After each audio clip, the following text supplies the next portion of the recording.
C'est une victoire du partage et du vivre ensemble en matière de gastronomie. Les savoir-faire et pratiques liés à la production et à la consommation du couscous maghrébin font leur entrée sur la liste du patrimoine immatériel de l'humanité. Les délégations du Maroc, de la Mauritanie et de la Tunisie ainsi que de l'Algérie auprès de l'UNESCO se félicitent de cette récompense commune.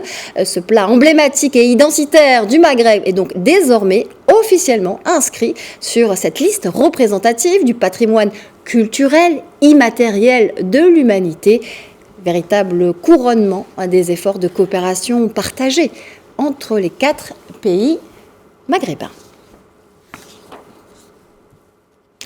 Et pour nous parler de cette victoire commune maghrébine en matière culinaire, Chef Moha, l'un des plus illustres ambassadeurs de la gastronomie marocaine, nous fait le plaisir d'être avec nous depuis Marrakech. Bonjour à vous et bienvenue.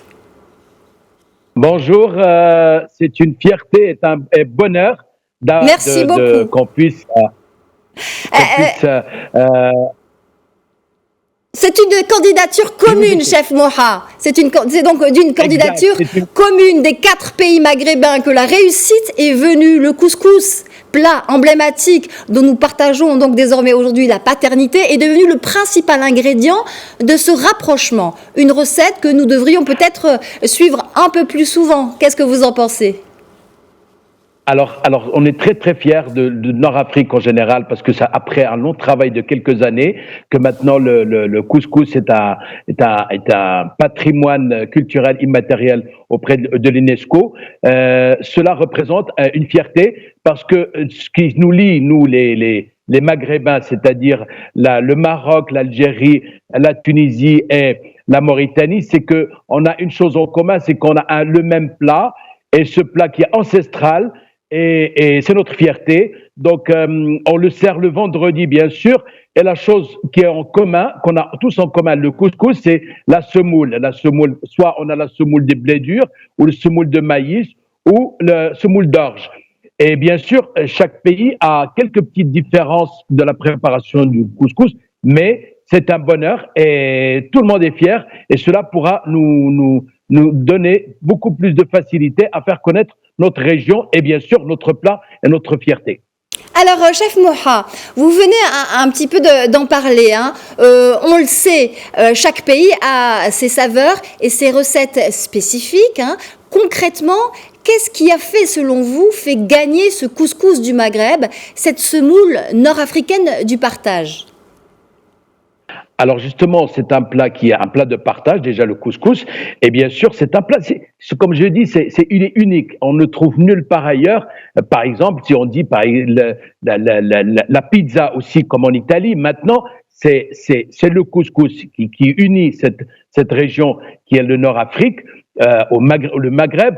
Et ce couscous, il y a beaucoup de couscous au poisson, couscous de la Mauritanie qui est quand même, il y a de l'agneau, il y a un peu d'abats, couscous tunisien qui est connu un petit peu plus avec le poisson et l'agneau, l'algérien avec les merguez. Tout ça, c'est un ensemble de plats qui nous permet de faire un couscous qui est beaucoup de variantes et très riche, bien sûr. Beaucoup de légumes, les viandes, les volailles, les poissons, tout ça, ça nous permet, maintenant, il y a le couscous qui est moderne.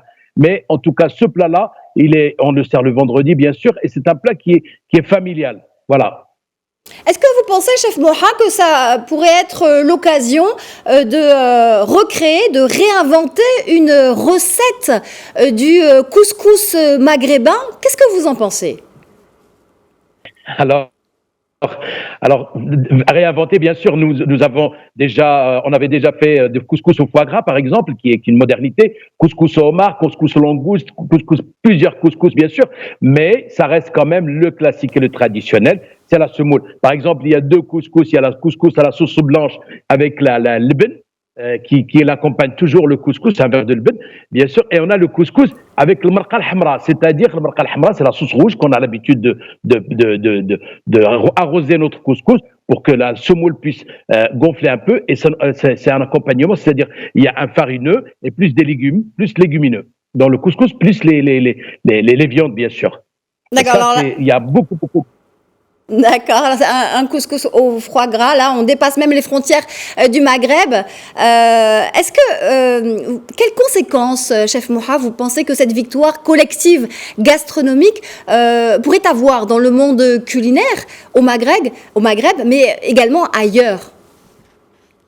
Alors justement, maintenant, cela nous permet d'abord c'est tombé, la nouvelle est tombée hier, mercredi. La nouvelle, c'est que c'est une reconnaissance gastronomique et culturelle. C'est-à-dire, maintenant, on est fiers parce que ça va être connu dans le monde entier. Le couscous nous appartient, nous, les 4 pays, et personne ne peut dire ou réclamer ou dire un jour que c'est l'origine du couscous, c'est tel pays ou autre pays. C'est à nous. Donc, automatiquement, ça nous permet qu'il va voyager. Donc, le couscous, il va partir encore plus loin, il va être connu. D'ailleurs, la cuisine marocaine va être connue. D'ailleurs, on est en train aussi de faire la gastronomie marocaine, on est en train de faire aussi pour la mettre patrimoine culturel immatériel de l'UNESCO. Ça, on est en train de le faire. Et en même temps aussi, on est en train de faire un plat, présenter un plat qui va être bientôt, Inch'Allah, un patrimoine culturel immatériel auprès de l'UNESCO parce que Tangia, par exemple, je vous donne un exemple, là c'est bientôt alors je vous donne une bonne nouvelle, c'est qu'Inch'Allah elle va rapidement, Inch'Allah, oui. Rapidement. Inch'Allah. Et la Tangia, ça va protéger les hammams, ça va protéger le frab, le potier, ça va protéger plusieurs personnes qui sont liées à ce plat-là. Prends succès à cette candidature également, chef Moha. Merci infiniment d'avoir été avec nous pour célébrer cette victoire du couscous maghrébin, du couscous du Maghreb, couscous du partage. Et je rappelle que vous êtes donc, on ne vous présente plus, grand chef cuisinier de la gastronomie marocaine. Merci Nadia, à bientôt.